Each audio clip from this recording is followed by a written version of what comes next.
Ramiro Matos González es un militar destacado en las Fuerzas Armadas Dominicanas. Su brillantez se debe a que primero es un militar de carrera, un militar también escultor y constructor de algunas máquinas de guerra. Es un inventor, un emprendedor en el área militar y al mismo tiempo historiador, porque ha escrito varios libros, incluyendo uno con el guerrillero Hannes Hermann, el guerrillero y el general. Correcto.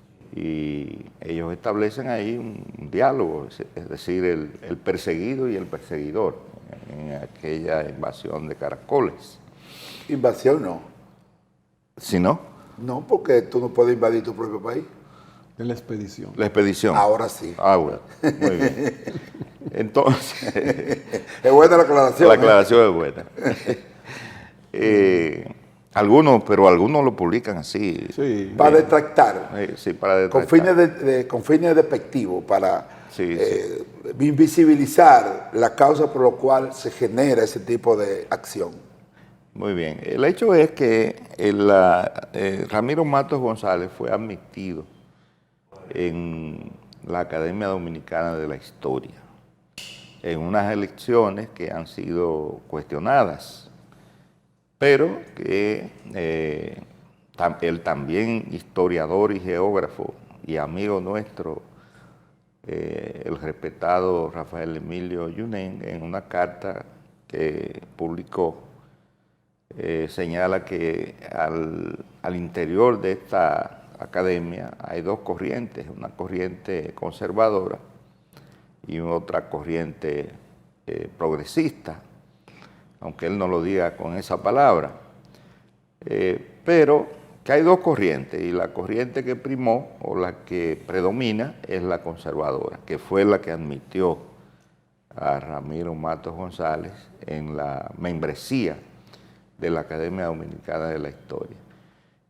También es conocida la famosa carta de Mosquien Adriana San, también amiga nuestra, historiadora, en la que ella objetaba la admisión de Ramiro Matos González en esa academia. Ramiro, en esta semana... También, Agustín, hay una carta anterior a todo eso, que es la de Manolito Tavares Mirabal y Minú. Exactamente, También. exactamente. Que genera toda la polémica que La hay, polémica, vamos a sí. decir. Entonces, la última carta es la de Ramiro, donde él, algunas acusaciones de crímenes, incluyendo el crimen de Camaña, él niega su participación en esta abominable acción. Entonces... Bueno, lo cierto es, señores, que aquí hay un debate de fondo, debate que tiene que ver con principios. ¿Qué tipo de historiador es que la sociedad necesita? Una gente que se trate de recopilar hechos sin ningún tipo de responsabilidad frente a ellos, o para qué tú quieres participar narrando hechos para transformar lo que tú o sobre lo que tú escribes, o para reproducir de manera lineal las cosas como tú las percibes. Hay un elemento que hay que poner en el debate, y es que los historiadores en términos generales tienen una función social, no ya como historiadores como tal, sino como ciudadanos. Antes que historiadores son ciudadanos. Entonces, en el tema hay dos eventos que el general Matos González ha participado. En el desarrollo que se dio alrededor de Manacla, con la muerte después de rendirse de Manolo y su compañero, y su participación no muy clara, aún no esclarecida, en lo que constituyó la muerte de Camaño, el asesinato de Camaño, porque ya todo el mundo, inclusive el propio Harley Hepman, que escribe el libro que ustedes hacen referencia, ha dicho que Camaño, o dijo en su momento, porque ya Harley lamentablemente falleció, dijo que a Camaño lo agarraron vivo, ¿no? Y después lo fusilaron y hace toda una serie de eventos ahí. Entonces, el tema básico con relación a Manacla, que es por donde se objeta la inclusión de Matos González a la Academia de Historia, él pone como ejemplo de que cuando mataron a Manolo, él estaba con Emilio Cordero Michel. Pero resulta que Emilio Cordero Michel falleció. Hay que recordar que Emilio Cordero Michel fue de los que también sostuvo, historiador. Historiador también.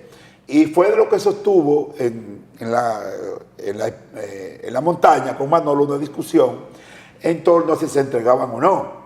Entonces, él era, Emilio Cordero Michel, de lo que decía que no había que entregarse porque efectivamente iba a pasar lo que pasó. Y Manolo, por mayoría y por un problema de liderazgo, bueno, aceptó. Entonces Manolo le dio la aquiescencia a los que no estuvieran de acuerdo con esa decisión, así se querían ir que se fueran. Y se fueron algunos, entre ellos Emilio Cordero Michel. Entonces, Matos González lo que establece es que él estaba con él en el momento que fusilaron a Manolo, o sea, que él no participó. Pero hay una cosa, él era el militar de más alto rango en ese momento. En la Manacla. En la Manacla. Él era el militar de más alto rango. Y como tú bien señalas, él está citando que Emilio Cordero Michel estuvo con él, pero Emilio Cordero Michel desgraciadamente está muerto. Sí. O sea, es una forma de él librarse, pretender librarse de eso, porque siempre se ha mantenido que él fue el que ejecutó la orden de fusilar a Manolo, porque ellos se entregaron en base a un llamado que hizo el triunvirato. Incluso tiraron volantes en una avioneta para que, acogiéndose a eso, ellos se entregaran, y lo que hicieron fue que lo fusilaron. O sea, ¿y quién es el responsable? Esté o no presente en el momento, porque estaba bien cerca, porque él dijo que oyó los tiros. Sí. Dice en la carta. ¿Y cuando Camaño? ¿Quién era el militar? No, cuando Camaño, él era el operativo. Él no estuvo presente. Ya. Él no estuvo presente. En realidad, cuando Camaño... Estaban presentes Ramón Emilio Jiménez. ¿Qué rango tenía Ramiro Matos cuando Camaño? Él era general. Pero fíjense lo que sucede. Ramiro Matos es el primer oficial entrenado en antiguerrilla en la academia que tenían los americanos en Panamá. Trujillo lo manda a raíz de la expedición de 1959, que aquí no sabían cómo luchar contra ese tipo de cosas. Lo manda, y por eso él va a estar presente. Él estuvo en Manacla, él estuvo como operativo en el caso de Playa Caracoles, de Camaño, en la persecución y eso, pero no estuvo en el momento que fusilan a Francis Camaño. No, él no estaba. Porque se habla de Ramón Emilio Jiménez. Ramón Emilio Jiménez estaba como la principal figura Juan que estaba. Bochán Javier. Sí.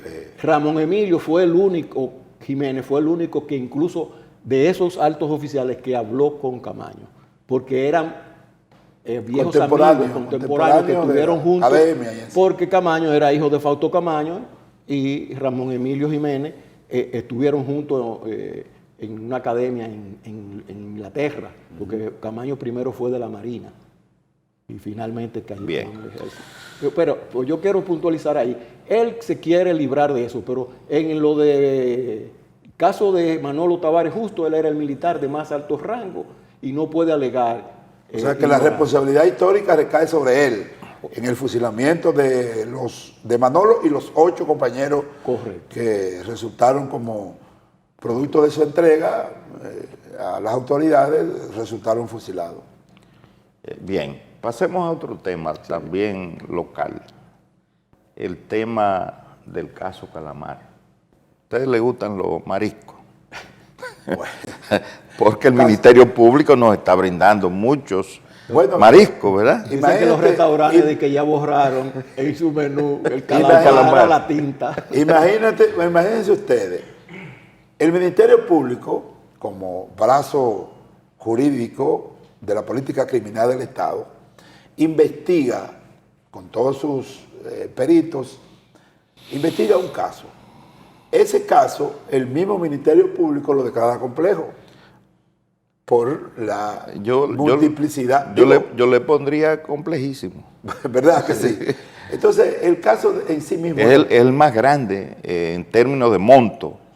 Implica 19 mil millones de pesos, según el Ministerio Público, que se distribuyeron a través de toda una estructura gubernamental que se asoció, según el Ministerio Público, alrededor del Estado para timar al Estado. Y en algunos casos, de esos 19 mil millones, pues según se dice, el propio Ministerio Público se desviaron algunos para la campaña electoral del PLD, tanto interna, o sea, en la primaria del 19, como en la campaña electoral del 2020, que tuvo como candidato presidencial a Gonzalo Castillo. Esa es la narrativa del Ministerio Público. Y hoy, precisamente, hoy domingo, esta tarde, se va a conocer la medida de coerción. La propuesta de medida de coerción del Ministerio Público ante un juez. Y el Ministerio Público está solicitando 18 meses de prisión, de medida de coerción. Aquí están los principales implicados. Son 20 personas. Esos son los 3 ministros principales del gobierno anterior. Son 20 personas que según el Ministerio Público... En total. Sí, 20, y como es una investigación en curso, pues todavía, según el Ministerio Público, pueden ser involucradas más personas en la medida en que avance la investigación. Estamos hablando de un expediente de más de 3.000 páginas, según el Ministerio Público. Mucha gente espera, la población espera, porque los otros casos anteriores, yo pienso que algo que ha faltado al Ministerio Público es informar a la opinión pública nacional el estatus de cada uno de esos casos. Que no se sabe exactamente. Sí, lo que pasa es, y esto hay que también hacerlo notar. Y la gente va perdiendo la credibilidad. La espectacularidad, a veces...